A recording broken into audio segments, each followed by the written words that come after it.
वह फालतू में इस झंझट में पड़ रहा है। मैं किसी झंझट में नहीं पड़ना चाहता। वह किसी झंझट में नहीं पड़ता। क्या तुम उसके झंझट में पड़ गए? तो गाइस इस तरह के सेंटेंसेस जो कि हमें हमारी डेली लाइफ में न जाने कितने ही बार इनका यूज़ करना होता है, और अक्सर आप लोगों ने इस तरह के सेंटेंसेस अपनी डेली लाइफ में न जाने कितने ही बार इनका यूज़ किया होगा और सुना भी होगा। सो डोंट वरी गाइस, आज की इस वीडियो में हम लोग सीखने वाले हैं कि इन्हें इंग्लिश में कैसे बोला जाता है। तो गाइस इन्हें इंग्लिश में बोलने के लिए जिस फ्रेज का यूज़ किया जाता है वो है गेट इनटू अ मेस, जिसका हिंदी मीनिंग होता है किसी झंझट में पड़ जाना या फिर किसी लफड़े में पड़ जाना। इन दोनों का एक ही सेंस होता है, बस कहने का फर्क होता है। तो आइए इसको यूज़ करने का कंप्लीट रूल जान लेते हैं। तो सबसे पहले बोला जाता है सब्जेक्ट, उसके बाद में हेल्पिंग वर्ब, हेल्पिंग वर्ब के बाद बोला जाता है गेट इनटू अ मैस, उसके बाद में अदर वर्ड अगर है तो। एक और बात यहाँ पे क्लियर करना चाहूँगा गाइस, जो आप गेट देख पा रहे हो वो एज अ मैन वर्ब की तरह यहाँ पर काम करेगा। जैसा हमारा टेंस होगा वैसे ही इसकी फॉर्म चेंज होती जाएगी। तो आइए यहाँ पे कुछ एग्जांपल्स लेते हैं ताकि इसे और बेहतर तरीके से सीख सकें। वह फालतू में इस झंझट में पड़ रहा है। He is getting into this mess for no reason. He is getting into this mess for no reason. किसी झंझट में मत पड़ जाना। Don't get into any mess. Don't get into any mess. मैं किसी झंझट में नहीं पड़ना चाहता। I don't want to get into any mess.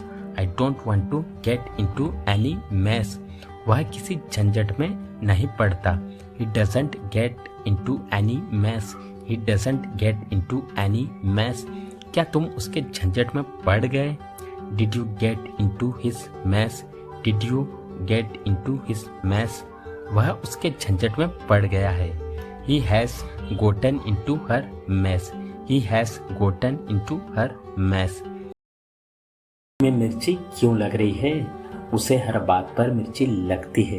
तुम्हें मिर्ची लग रही है क्या? लगता है तुम्हें कुछ ज़्यादा ही मिर्ची लग रही है। तो बस इस तरह के सेंटेंसेस अक्सर हमें हमारी डेली लाइफ में कभी न कभी ज़रूर बोलने होते हैं, जिनमें कि हमें बोलना होता है मिर्ची लगना। सो गाइस इस तरह के सेंटेंसेस को इंग्लिश में बोलने के लिए कौन से फ्रेज का यूज़ किया जाता है, आज की इस वीडियो में हम लोग सीखने वाले। सो गाइस इस तरह के सेंटेंसेस को इंग्लिश में बोलने के लिए जिस फ्रेज का यूज़ किया जाता है वो है गेट जेलेस।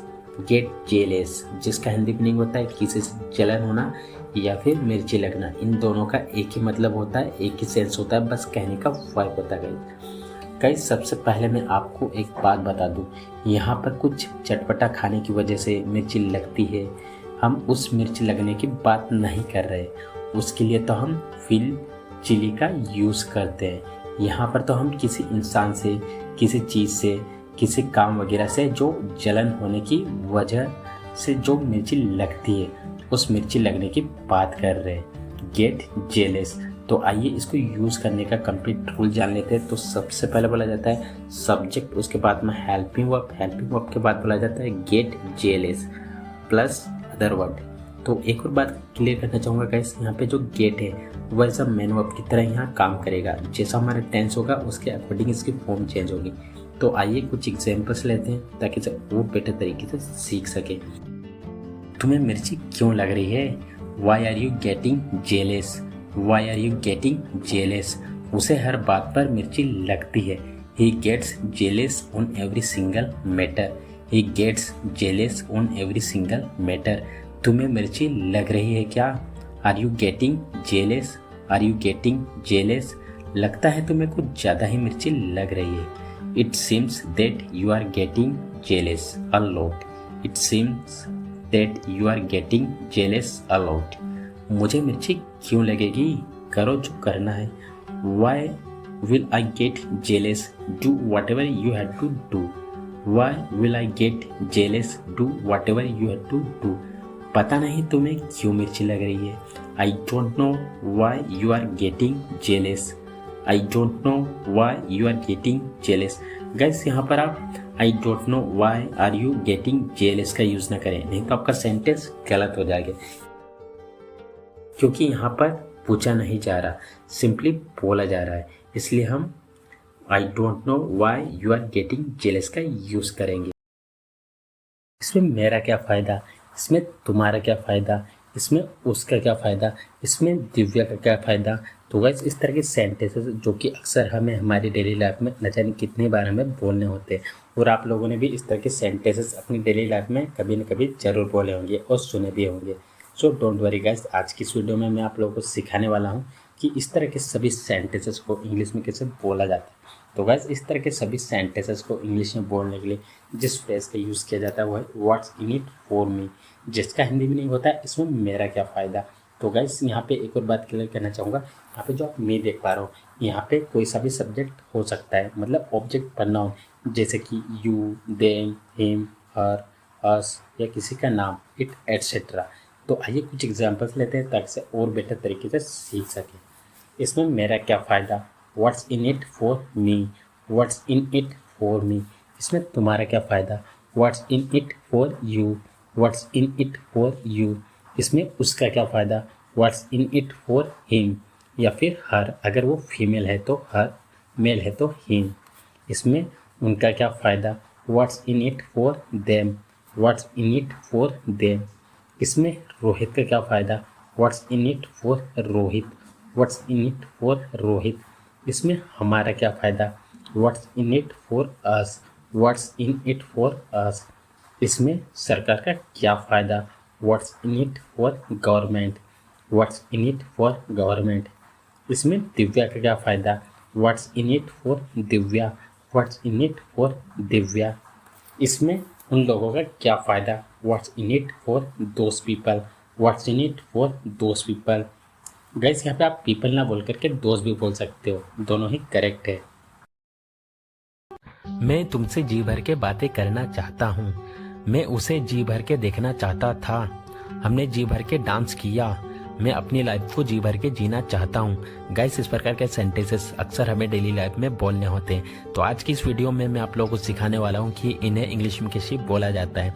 तो गाइस इन्हें इंग्लिश में बोलने के लिए जिस रूल का यूज़ किया जाता है वो है to my heart's content.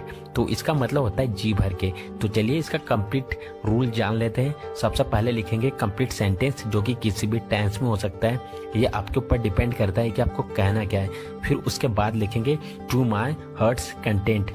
Guys हर सेंटेंस में माई नहीं आएगा, माई की जगह कोई और पॉजिटिव एडजेक्टिव आएगा, जैसे कि your, his, her, our, their etcetera. तो चलिए गाइस यहाँ पे कुछ एग्जांपल्स ले लेते हैं ताकि इसे और बेहतर तरीके से सीख सके। मैं तुमसे जी भर के बातें करना चाहता हूँ, I want to talk to you to my heart's content, I want to talk to you to my heart's content. मैं उसे जी भर के देखना चाहता था, I wanted to see her my heart's content, I wanted to see her my heart's content. हमने जी भर के डांस किया, we danced to our heart's content, we dance to our heart's content. मैं अपनी लाइफ को जी भर के जीना चाहता हूँ, I want to live my life to my heart's content, I want to live my life to my heart's content. उस दिन मैंने जी भर के बातें की, on that day I talk to my heart's content, on that day I talk to my heart's content. मैं जी भर के सोना चाहता हूँ, I want to sleep to my heart's content, I want to sleep to my heart's content. वहाँ मैंने जी भर के मिठाइयाँ खाई, I ate sweet there to my heart's content, I ate sweet there to my heart's content. तुम यहाँ जी भर के रुक सकते हो, मतलब कि तुम यहाँ पर जी भर के रुक सकते हो जितना आप रुकना चाहो।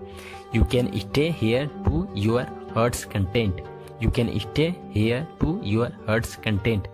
तो गाइस आज के लिए बस इतना ही। अगर आपको वीडियो अच्छा लगा है तो वीडियो को लाइक करें, साथ ही साथ में चैनल को सब्सक्राइब करना ना भूलें।